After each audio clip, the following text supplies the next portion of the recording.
আপনারা দেখছেন লিপি ডিজিটাল। চোখ রাখবো আজকের খবরের দিকে। পূর্ণ স্নানের মধ্য দিয়ে জলপাইগুড়িতে প্রস্তুতি শুরু রথযাত্রা মহোৎসবের।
হরে কৃষ্ণ। সমস্ত ভক্তবৃন্দকে আহ্বান করছি, আজকে শ্রী শ্রী জগন্নাথ দেবের স্নানযাত্রা 22শে জুন, আজকে শনিবার। আজকে জগন্নাথ দেবের স্নানযাত্রা থেকে শুরু করে 15 দিন স্নানের পরে জগন্নাথ দেব 15 দিন শয়নে থাকেন, বিশ্রামে থাকেন। তারপরে আগামী 6 জুলাই গুন্ডিচা মন্দির মার্জন। আমরা এবারে প্রতি বৎসরের মতোই শ্রী জগন্নাথ গৌরীয় মঠ ওল্ড পুলিশ লাইন জলপাইগুড়ি থেকে রথযাত্রা বের হয়ে 7ই জুলাই আমরা যোগমায়া কালীবাড়িতে, ওখানে গম্ভীরা গুন্ডিচা মন্দির রূপে জগন্নাথ দেব 7 দিন সেখানে বিরাজিত থাকবেন।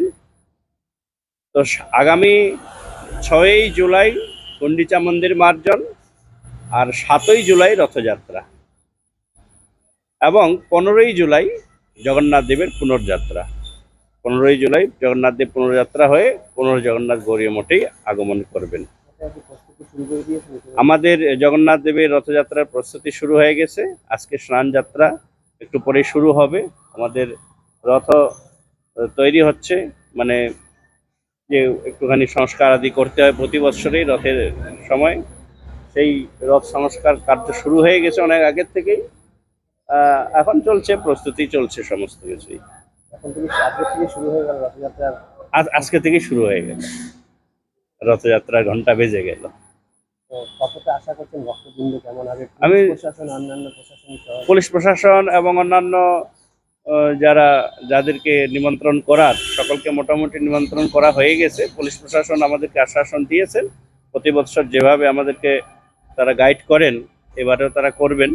আর আমি আশাবাদী যে জলপাইগুড়ির সমস্ত ভক্তবৃন্দ জগন্নাথ দেবের এই রথযাত্রাকে খুবই উৎসাহ উদ্দীপনা সহকারে উৎসবকে উদযাপিত করেন। তারা সকলেই উৎসবে উপস্থিত হবেন। সমস্ত জলপাইগুড়িবাসী ভক্তবৃন্দ, জলপাইগুড়িবাসীকে আমি নিমন্ত্রণ জানাচ্ছি শ্রী জগন্নাথ গৌরীয় মঠের পক্ষ থেকে।